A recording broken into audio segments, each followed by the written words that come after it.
Alright, okay, alright, I'm back. Alright, and here let's go with part 2 of the review for Harry Potter and the Prisoner of Azkaban. And then Harry, Ron, and Hermione then paid a visit to Hagrid. And Hagrid apparently had a committee hearing and about Buckbeak for what he did to Malfoy. And then, and Hagrid just told Harry, Ron, and Hermione that Buckbeak had been sentenced to death. And that night, Harry was looking through the Marauders map again, and then at one point he did see Peter Pettigrew was actually on the map, and so Harry just went off to see if he can actually find Peter Pettigrew, and it showed that Peter Pettigrew was actually coming in the same direction Harry was in, but then once Peter Pettigrew actually was in the same place as Harry was, Harry saw that nobody was there. And then Harry was eventually caught by Snape. And then Lupin eventually came along, and then, Harry, he then just went with Professor Lupin and to his office. And Professor Lupin just told Harry that he was astounded that Harry really didn't hand in that map.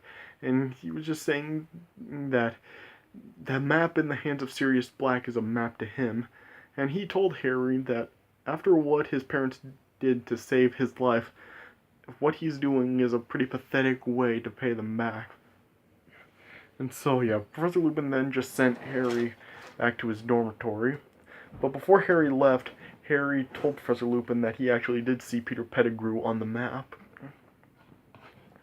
Then on the day of Buckbeak's execution, Harry, Ron, and Hermione went to see Hagrid, and they also saw that Malfoy and a couple of his friends, Crabbe and another guy, it's not Goyle, it was somebody else, were secretly watching to see Buckbeak executed, and then, Hermione was had her wand up to Malfoy's chin, and, but Harry and Ron just stopped Hermione from doing anything to Malfoy, that he wasn't worth it. And then Hermione eventually lowered her wand, but then she just punched Malfoy right in the face, and then Malfoy, Crabbe, and that other guy just ended up bolting away. And they paid a visit to Hagrid. They were just saying that Hagrid should set Buckbeak free, but Hagrid just told them he couldn't because the Ministry would know that Hagrid did it, and Dumbledore would get into trouble. And then Hagrid also gave Ron back Scabbers, because Scabbers was actually missing from Ron, and Ron accused Hermione's cat Crookshanks of eating and killing Scabbers. But then, they noticed that there were a couple of rocks being thrown into Hagrid's house. One hit Tubby Jar, and then one hit Harry in the back of the head. And then they saw that Dumbledore, Fudge, and the Executioner were arriving from Buckbeak's execution, and so then Harry, Ron, Hermione then just snuck out of Hagrid's house and just back up the pathway. And then they just saw the Executioner then just executing Buckbeak, and eventually just Scabbers then just bit Ron, and Scabbers just tried to run off, and then Ron just eventually caught Scabbers, and then they saw. Harry and Hermione saw that Ron was just sitting right in front of the Whomping Willow. And then, they saw that there was that black dog, who was the Grim, then showed up, and then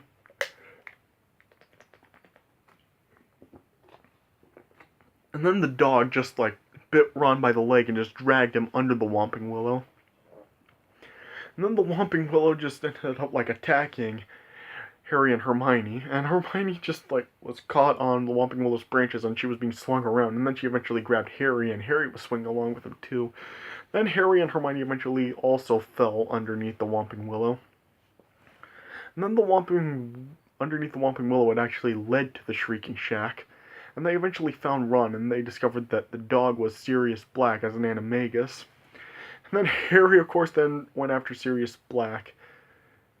Again, he had his wand towards Sirius. It looked like he was going to kill him, but then Professor Lupin then just stepped in and stopped in. And then it showed not Harry, Sirius and Professor Lupin actually embracing each other. And so then Hermione then was under the impression that Professor Lupin and Sirius were like in cahoots, and Hermione then revealed that Professor Lupin was a werewolf, and she's known he was once ever since Professor Snape said that essay. And then like it was seeming like Professor Lupin and Sirius were wanting to kill Harry when they were actually after somebody else, which I'll say in a minute. Yeah. And then once they were about to kill him, and Professor Lupin just told Sirius to wait one more minute and to let Harry know why. And Harry said he knew why, and then he said that Sirius betrayed his parents and he's why they're dead. And then Professor Lupin just told Harry that Sirius didn't do it and it was somebody else, and then Sirius told Harry that Peter Pettigrew was the one who did it. But then, Snape then stepped in. And then, he was basically just still thinking that Sirius was like a killer and stuff. And basically was gonna turn Sirius and Lupin into the castle. But then Harry eventually just blasted Snape back, and then he was just saying that Sirius did kill Pettigrew, and that Professor Lupin just said that Sirius didn't, and since Harry saw Peter Pettigrew on the map, and then Sirius just told Harry that Peter Pettigrew was alive and where he was, and Sirius pointed in the direction Ron was in. So Ron actually thought that it was him Sirius was talking about, but Sirius revealed that he was talking about Scabbers. And Ron was saying that Scabbers had been in his family for 12 years. And Sirius was just saying that that is a pretty long life for a rat. And he then revealed that that Scabbers was missing a toe, just like Peter Pettigrew was missing a finger. And Sirius said that Peter Pettigrew actually cut his finger off so everybody would think he was dead and then transformed into a rat. And then they eventually then transformed Scabbers back into Peter Pettigrew. And then, Peter Pettigrew was basically admitted that he was the one that turned Harry's parents over to Voldemort. And, he was just saying that he was basically forced to because, his life was being threatened also.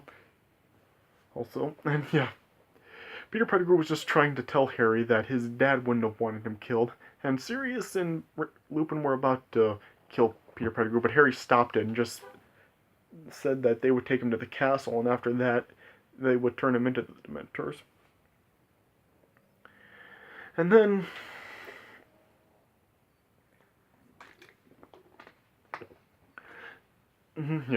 Sirius was then just talking to Harry, and just telling him, since he is his godfather, that if Harry ever wanted a new home, that he could come live with him. And then it showed the full moon then rising, and then Professor Lupin then was transforming into a werewolf, and then Peter Pettigrew just transformed himself back into his rat form. And then, Professor Lupin then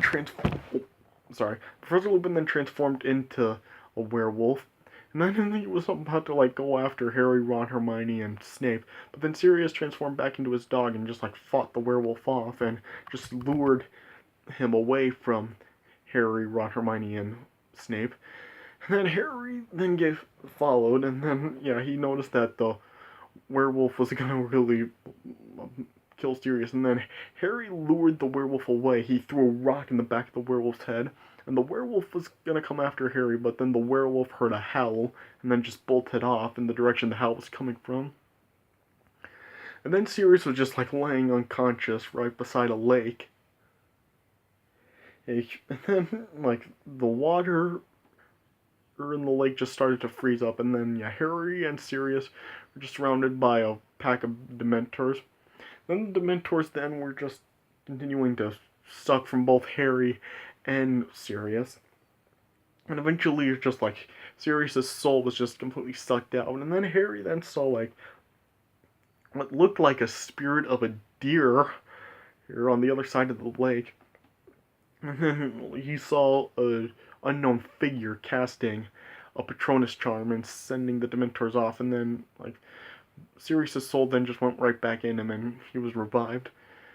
and Harry then just like passed out. Then Harry later on woke up in the hospital, and he told Hermione that he saw his dad sending the Dementors away. And Hermione just told Harry that Sirius had been captured, and the Dementors are about to suck out Sirius's soul. And Harry, Ron, and Hermione tried to tell Dumbledore that Sirius is innocent, and that he has to believe them. But Dumbledore was just telling Harry, Ron, and Hermione that the word from 3 13-year-old wizards really wouldn't convince many people. Well, yeah, and then Dumbledore was just telling, like, Hermione that she knows the laws, that she shouldn't be seen, and, like, they need to change something, and if they succeed, more than one innocent life may be spared. And so then, Harry and Hermione then, like, used a device to, like, just go back in time, to back when, in the time when they went to see Hagrid that day.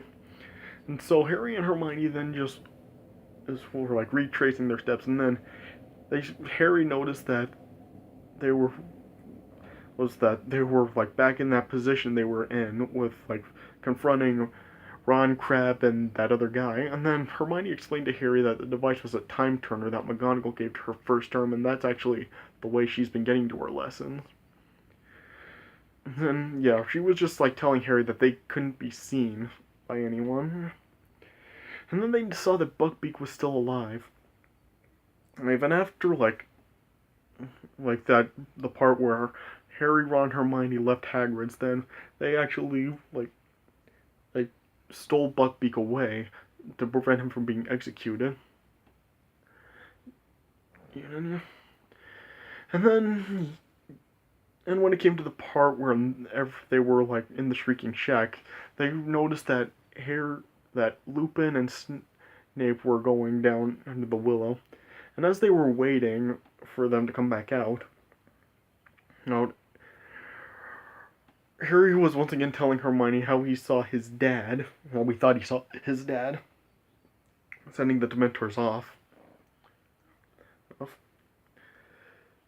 And yeah, Hermione was just telling Harry that only a real powerful wizard could set a Patronus charm that powerful and stuff, and so yeah, Harry was just saying it was his dad, even though he's dead. And then they eventually came back out from the Whomping Willow. And then, yeah, when it came to the part where Harry like fended off the werewolf from Sirius, Hermione then yelled out that howl to lure the werewolf away, and then yeah, the werewolf was then charging after Harry and Hermione. And it looked like when the werewolf was about to go after Harry and Hermione, then Buckbeak then saved them and scared the werewolf off. And then, when it came to the part with the Dementors attacking Harry and Sirius, Harry and Hermione were just watching it, and Harry was just assuring Hermione that his dad would come and conjure the Patronus. But then, like, nobody was coming, and then Hermione was just telling Harry that him and Sirius are about to be killed. Then Harry just ran off, and then he casted the Expecto Patrona. And then, yeah, it then had that powerful Patronus charm again, and then all the Dementors were sent off. And then that's when Harry realized that it wasn't his dad he saw, but he saw himself doing it. And then, yeah, they eventually then saved Sirius. I guess, yeah. And, yeah, Harry was telling Sirius that he wanted to go with him. And, yeah, Sirius was saying that he may be able to one day, but for now, Harry is better off at Hogwarts. And Harry was just told by Sirius that he could always find his parents, like, in his heart. And then Sirius ended up just escaping away on Buckbeak.